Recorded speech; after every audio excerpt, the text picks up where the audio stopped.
Breaking news, press release that has come out from the Public Affairs Directorate of the Ghana Police Service. The police service has interdicted Commissioner of Police, Mr. George Alex Mensah, Superintendent Mr. Emmanuel Eric JB, and Superintendent Mr. George Lysander Asari in connection with the audio tape which has become a subject matter of investigation by Parliament.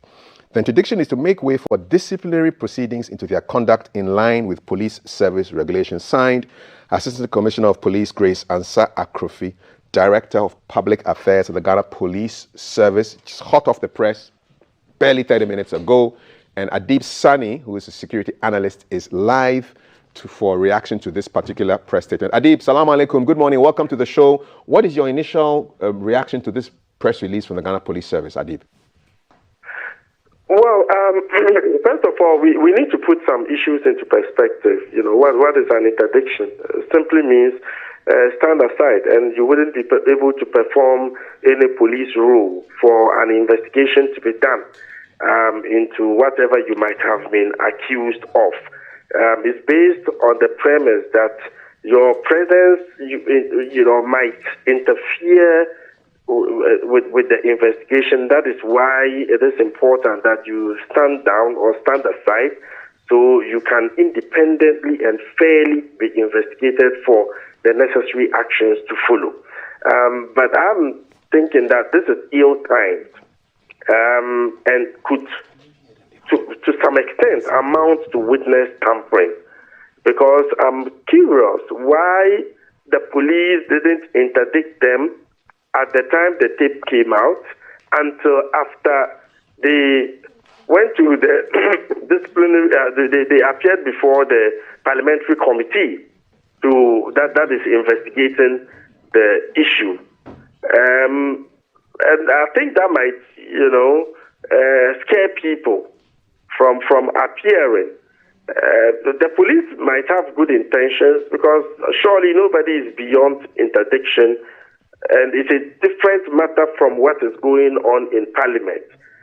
Because I understand the police council met yesterday, and perhaps it was during that meeting that the decision was taken to interdict them. Because I'm also picking up information that council hadn't met since the tape came out. But I think that they could have waited. The timing is not good enough as people would conveniently connected with what is going on in Parliament, which would invariably perhaps scare people to come forth with information required to make the work of the committee, successful. Right, Adib. So a couple of things. So the police council, who are the members of this police council? Okay, so the vice president is the chair of the police council. We have the IGP. We have some persons who have been appointed by the president to be present on the police council, and I think we have some commissioners as well. We have people representing different interests on the police council as well. So right. It is the top decision body of the police service in Ghana. All right. So who interdicts officers in the Ghana Police Service? Who has the power to do that? The police. The police service has the power to do that. Yes. Because when you look at the interdiction that was sent to one of those individuals, it was signed by the EOP Tesanyano, who is in charge with the Director General Administration. Mm. Okay, so obviously he is he is acting on behalf of the police service. So, right. Like I indicated, you see, the police council. When you look at the structure of the police council, they are mandated by the law to be able to make certain critical decisions with respect to the police service, which the police must implement. Right. Okay? That is why we have the minister responsible for the interior being a member of the police council. Then we have a representative of the Attorney General. Right. Okay, then believe it or not, there's also someone from the Ghana Bar Association. Okay. Okay, then we have I think two members of the police service who are appointed, like I indicated, by the president, and some two other members who are outside of the police service. So it's the highest decision-making body All right. of the Ghana Police Service. Okay.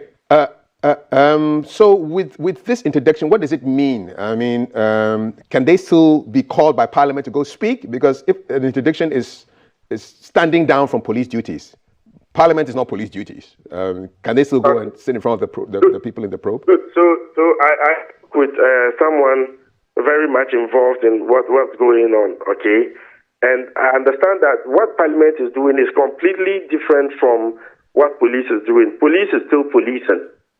So the fact that you appear before Parliament doesn't mean police cannot police you. So they are two different things altogether, and that shouldn't prevent anyone from appearing before the committee when invited by Parliament. So there is, you see, when you look at it closely, legally, fundamentally, there's nothing wrong with interdicting an officers who are deemed to have misconducted themselves. Right. But my issue is got to do with the timing. Why were they not interdicted when the whole thing happened? And I understand, fine, the police council didn't meet until yesterday, but it was a big issue that made, even international, media headlines that had the potential of dragging the whole police service into disrepute. And I would have expected that the police council meets on an emergency basis to look into the matter. Now they've met. Unfortunately, they met at the time that the committee needs the cooperation of people to be able to do its work. Now, people would be scared.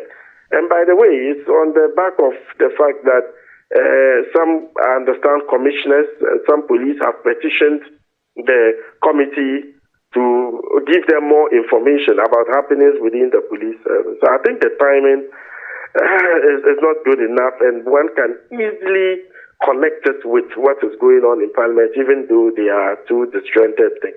Okay, but nevertheless, it's happened, and who knows whether it was a recommendation of the police council that got to the interdiction, but that's just in the realms of speculation. We will never really know. What happens next? I mean, Adib. Okay, so currently the committee is not sitting. I understand they'll be back soon. I'm sure they are reviewing the information that has been gathered so far, and like I told you, some petitions have also been presented to them. There are some other leads with respect to the whole investigation, and I'm sure Parliament would follow those leads. Those leads I wouldn't be able to mention. But some names have also come up, and I feel that it's only fair that one of them, being the IGP, is also invited to tell his side of the story, because his name has come up severally. Mr. JB had his name mentioned by Mr. Bukri. That's why he was invited, even though his name never came up in the leaked tape. Right. Okay. So the fact that IGP has been mentioned severally and some allegations made against him, that I think is so damning. It's only proper that he also appears to tell his side of the story. But they can do it on hybrid basis.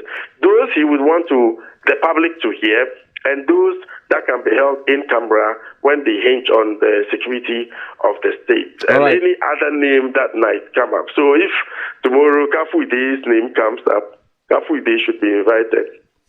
All right, Adib, so we've come across a letter that I want to read. It's purported to come from the Ghana police. It's a police wireless message, interdiction. It's from Digent Poll admin to Compol, Mr. George Alex Mensah, Info, POMAP, all manner of acronyms, and it's a whole alphabet soup there. Kindly be informed that you are interdicted with immediate effect following your involvement in the leak tape being investigated by Parliament. You are to hand over your weapon, uniforms, and other police accoutrements and or properties, including your authority badge, to Depot Logistics. You are also to hand over the command vehicle to Depot Transport. Regards, originator signature, Christian Tete Yonu, Director General of Admin. So this was dated, let's see, 6th, so it's yesterday. 6th September 2023.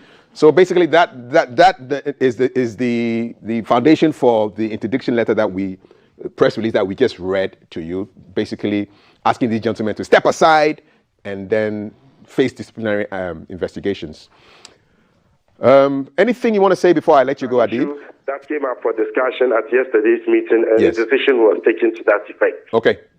All right, we'll leave you here. Adib, Sani, thank you so much for your thoughts on this as a security analyst on the back of the interdiction of 3 police officers, Messrs. Mensah, Asari, and Jebi, who spoke at the parliamentary probe into the audio that allegedly sought to have the IGP ousted for some political reason.